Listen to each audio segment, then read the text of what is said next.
Nel cuore della notte, un villaggio tranquillo era immerso nel silenzio.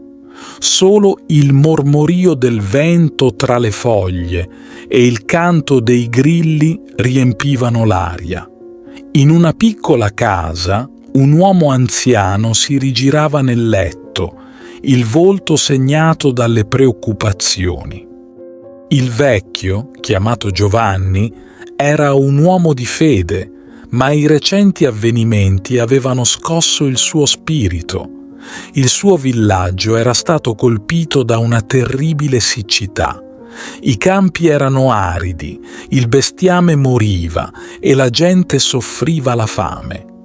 Nonostante le preghiere incessanti, il cielo restava sordo.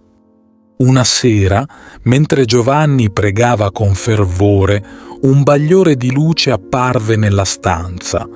Una figura radiosa, una donna di incomparabile bellezza, si presentò davanti a lui. Il suo volto era dolce e gli occhi brillavano di amore materno. Giovanni capì immediatamente. Era Maria, la madre di Gesù. Maria parlò con una voce che sembrava un canto. «Giovanni, non temere. Il tuo cuore puro e le tue preghiere sincere sono state ascoltate. Io sono qui per portare speranza al tuo villaggio. Domani, all'alba, raduna tutti in piazza e pregate insieme. Vedrete la mia risposta». Il vecchio, colmo di emozione e gratitudine, cadde in ginocchio, le lacrime scorrendo sul viso. «Madre Santa, grazie. Porterò il tuo messaggio al mio popolo». La mattina seguente, Giovanni fece suonare la campana del villaggio. La gente, incuriosita, si radunò in piazza. Giovanni raccontò loro della visione e delle parole di Maria. Insieme alzarono le mani al cielo e iniziarono a pregare con tutto il cuore. Mentre le loro voci si univano in un coro di fede, il cielo, fino ad allora limpido, iniziò a coprirsi di nuvole scure.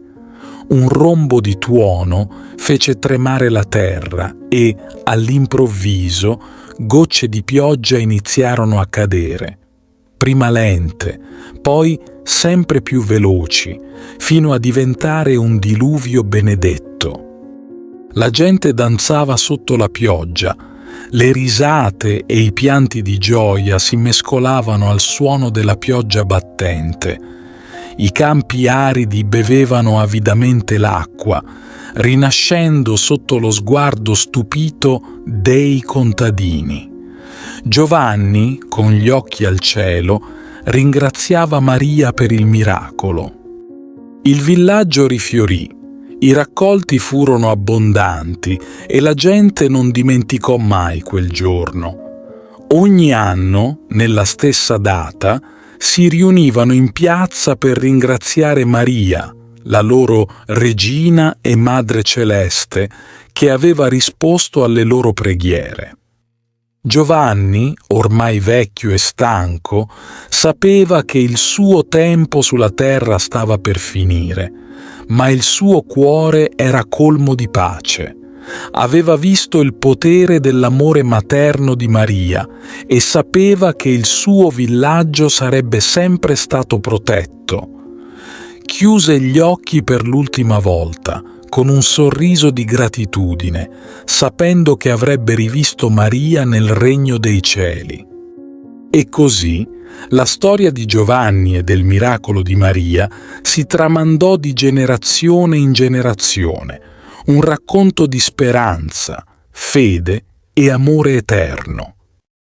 Ti invito calorosamente a iscriverti al nostro canale per darci supporto e permetterci di continuare a creare nuovi video che condividono storie ed esperienze ispiratrici. La tua iscrizione è un prezioso sostegno che ci motiva a condividere più contenuti di valore e a diffondere messaggi di speranza, fede e crescita personale. Grazie di cuore.